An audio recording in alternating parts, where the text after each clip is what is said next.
Check எடுத்துகிட்டு வரதோட Wednesday episode ஆரம்பிக்குதுங்க.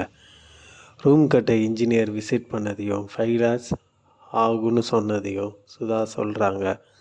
பணம் புரட்டுறது பெரிய விஷயமாச்சே, ஏதோ எங்களால் முடிஞ்ச சின்ன ஹெல்ப்.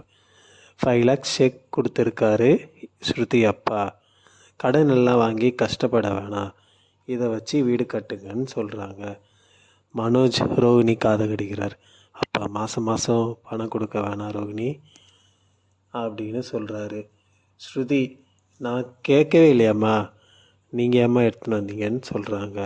இப்போ தான் நம்ம முத்து என்ட்ரி கொடுக்குறாரு வீட்டுக்குள்ளே. கையில் ஏதோ பில்லை வச்சு நீட்டிகிட்டு இருக்காங்க. அவங்க ஏன் வந்திருக்காங்கன்னு கேட்குறாரு. விஜயா, அவங்க பெரிய மனசு பண்ணி செக்கு கொண்டு வந்திருக்காங்கன்னு சொல்கிறாங்க. இவங்க ஏன் பணம் கொடுக்குறாங்க? எங்கள் வீட்டில் நீங்கள் ஏன் ரூம் கட்டணும்னு கேட்குறாரு. ரவி, நீ ஏதாச்சும் கேட்டியா? அந்த செக்கை அவங்களே வச்சுக்க சொல்லுன்னு சொல்கிறாரு. அண்ணாமலை, நானும் அதே தானே சொல்லணுன்னு இருந்தேன். சுதா, ஏன் நாங்கள் உதவக்கூடாதா? அண்ணாமலை, உறவுகளுக்குள்ளே பணம் கொடுக்கல் வாங்கல் இருக்கக்கூடாது. மீனா, ஸ்ருதி அம்மா, ஸ்ருதிக்கு வேணும்னா ஏதாச்சும் இடம் வாங்கி போடட்டும், ஹெல்ப் வேணான்னு மறுக்கிற உரிமை மாமாவுக்கு இருக்குது அப்படின்னு சொல்கிறாங்க. உடனே விஜயா உள்ளே பூந்துடுறாங்க. ஏன் ரவியும் ஸ்ருதியும் அனுப்ப பார்க்குறியா? அதே மாதிரி மனோஜ் ரோகிணியும் அனுப்பிட்டு இந்த வீட்டில் நீ மட்டும் சந்தோஷமாக இருக்க பார்க்குறியா? மனோஜ், ஓ உங்கள் 2 பேர் பிளான் அதுதானோ அப்படின்னு சொல்கிறாரு. ரோகிணி, முத்து மட்டும் இந்த வீட்டில் எல்லா முடிவும் எடுக்கிறாரு, அவர் தர வேறு யாரும் எந்த முடிவும் எடுக்கக்கூடாதா?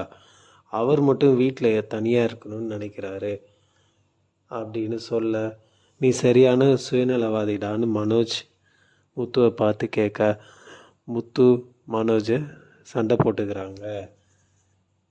நானாடா வீட்டை ஆட்டையை போட பார்க்குறேன் அப்படின்னு முத்து கேட்க, அண்ணாமலை சண்டையை விலக்கி விடுறாரு.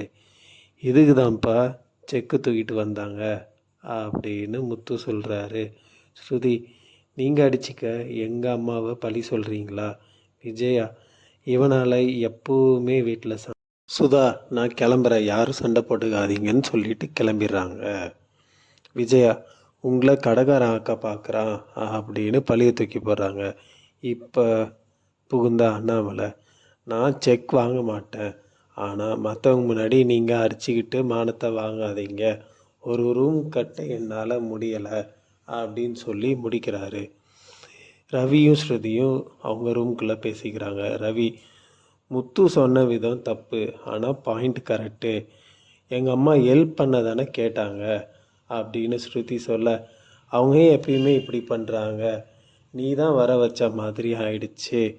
ரவி, நமக்கு பண்ணுறது அது வேற, ஆனால் நம்ம வீட்டுக்கு பண்ணுறது அது வேற.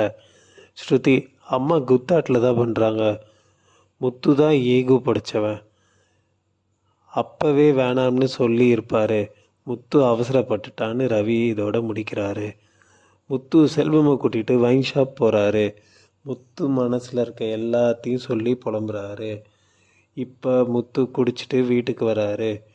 மீனா, நீங்கள் குடிச்சிட்டு தான் வருவீங்கன்னு எனக்கு தெரியும் அப்படின்னு சொல்லிட்டு இந்த எபிசோட் இங்கே முடியுதுங்க.